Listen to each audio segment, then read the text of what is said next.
What's happening next is we're going to open the process for a design studio.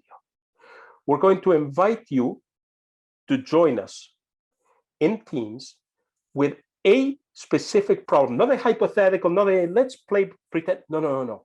I want you to identify a question that you're interested in, passionate about, saying, if we don't address this, my institution is headed straight for that, existential risk charter that you're concerned about because, for instance, as I know Brian Alexander is doing, you're very concerned about what's going to happen with the next range of climate change, like inspired or triggered, I should say, rather, black swans.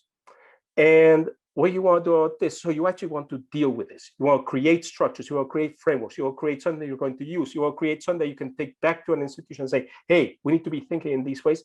That's what we're going to be doing next. So the next thing that's going to happen is after you leave here today, you're going to get an email from us, and it's going to be an invitation. It's going to be an invitation to participate in an intensive design studio. Those of you who have worked in design studios know you don't lecture in a design studio.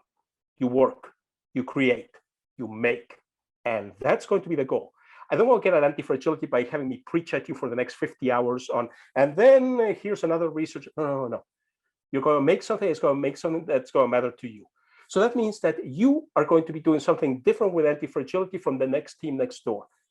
And that's important. It's also why, by the way, I'm doing this session in 3 different languages. So in English, French, and Spanish, because I want to diversify. A key element of anti-fragility, okay? No matter how you're thinking, think about how to get different minds in the room, different approaches, how you get people to segment things differently. When people come in with their own language from a background of different cultures, your bets are much better, much safer that you have a shot at doing this. So that's going to be the next stage. It's going to be an invitation for you to put together a small proposal and a team. And then we're going to be working intensively over the course of a week. And that's going to happen in the next month. And one of the reasons I'm not giving you a date is because I want this to work for you. Rather than saying, you must be here on Tuesdays at 8 o'clock Eastern. No. This is a design workshop. I'm going to be working with you and your teams in the framework, in the time, in the form that works for you and your project. And that's going to be important. So that's going to be the next stage. As I say, you're going to get a nice little email from us with a little link to a form so as to submit your proposal. We're going to give you some time, we need to have this information by this date type thing. But that's what you want to be thinking about. What type of project do you want to do?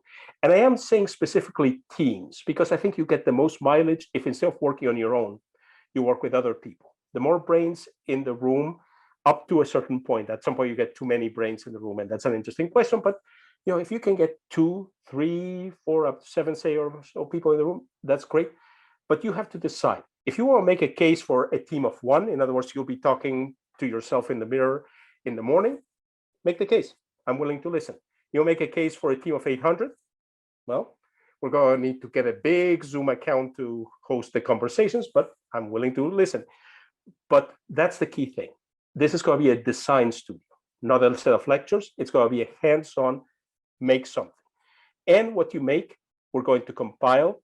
And the goal is not only are you going to have the use of it, but we're also going to create something that can be a resource for others, a resource that can lead to more anti-fragile thinking, more institutions figuring out how to deal with black swans, not just by subsisting, not just by hoping they don't get hit too hard by that black swan, but actually by flourishing, by coming out better, stronger the other end.